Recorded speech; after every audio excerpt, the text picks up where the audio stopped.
وقتی من میمیرم، وقتی تابوت مرا میبرند، هرگز فکر نکنید که من از این دنیا رفتم. اشک نریزید، زاری نکنید و متاسف نباشید. من به دام یک هیولا نمیافتم. شما فقط من را در حال فرود آمدن در یک مزار خواهید دید. حالا طلوع من را تماشا کنید. وقتی خورشید غروب می کند یا ماه غروب می کند، چگونه می توان این را پایانی برای آنها در نظر گرفت؟ به نظر می رسد پایان آنها فرا رسیده است. به نظر می رسد مانند یک غروب خورشید است، اما در واقعیت این یک سپید دم است.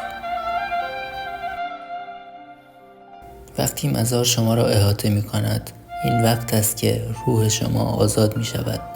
وقتی می توان مانند یوسف از چاه برگشت و دوباره زنده شد، چرا برای روحی ناله و زاری کنیم؟